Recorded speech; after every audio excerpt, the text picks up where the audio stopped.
श्रीमन्नारायण नारायण हरि हरि ओम। श्रीमन्नारायण नारायण हरि हरि ओम। श्रीमन्नारायण नारायण हरि हरि ओम।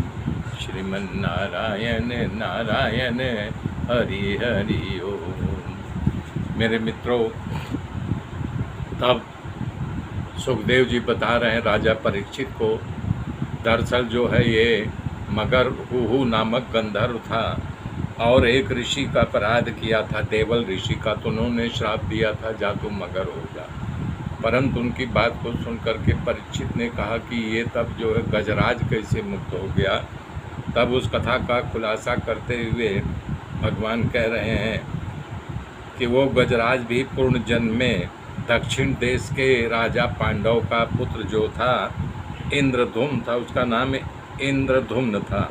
वो भगवान का भक्त था, यशस्वी था और त्याग वृत्ति जग जाने से वो त्याग ले करके पर्वत ऊपर जा कर के तपस्या करने लगा, मलय पर्वत।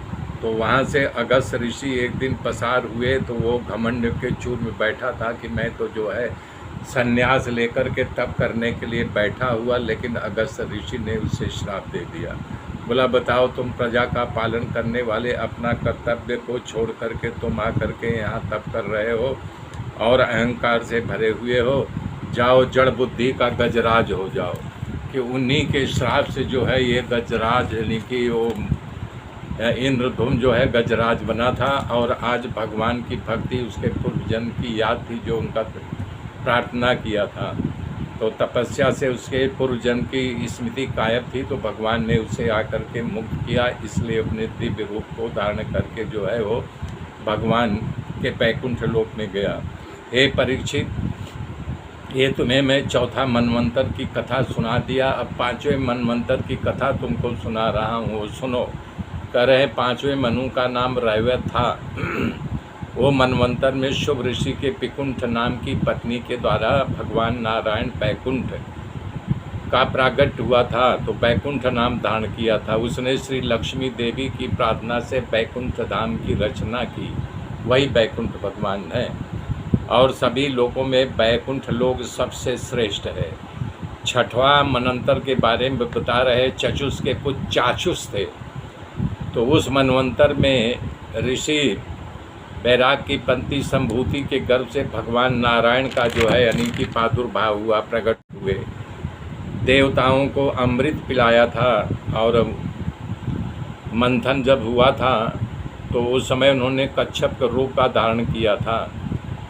और वो इसे सुनकर के परीक्षित ने प्रश्न किया कि महाराज आप बता रहे हैं जब समुद्र मंथन में हुआ तो अमृत निकला था और कुछ नहीं।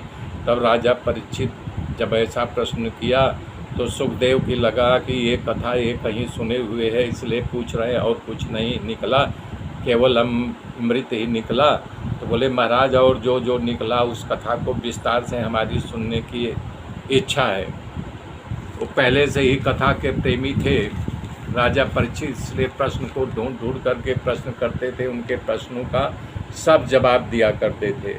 फिर इस कथा का विस्तार करते हुए कहना शुरू कर दिया। सुखदेव जी बोले कि हे राजन, उस समय की बात है जब आसुरी शक्ति बढ़ रही थी, दुर्वासा जी इंद्र को शाप दे दिए थे और देवताओं को हैरान किया था असुरों ने। इंद्र को दुर्वासा ने क्यों शाप दिया, इसका खुलासा करते हुए भागवत में तो इसकी कथा नहीं है, परंतु विष्णु पुराण में इसकी कथा है कि नारायण भगवान से मिलने दुर्वासा जो है बैकुंठ गए थे, तो नारायण भगवान ने उनको ने पुष्पों की माला पहना थी। वो माला पहन करके शांत चित, जब तक हमेशा क्रोधित अवस्था में रहते दुर्वासा ऋषि, परंतु उस दिन शांत चित चले आ रहे थे। सामने देखा ये रावत पे चढ़ करके जो है इंद्र चले आ रहे हैं, तो उनको लगा ये स्वर्ग का अधिकारी है, इनके इस माला को पहना दूँ। इंद्र खुश हो गए, तो वो भगवान के गजराज को रावत को रोक करके वो माला उनके गले में दान दी इंद्र के। लेकिन इंद्र भी अपने अहंकार के मद में चूर्ण थे, स्वर्ग का अधिपति थे,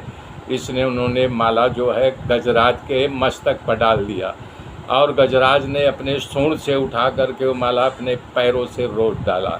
इतना देखते ही उनका जो है यानी कि ब्रह्मांड खुल गया और गुस्से में हो गए मेरे मित्रों, आगे की गाथा फिर कल जोड़ूंगा, तब तक के लिए जय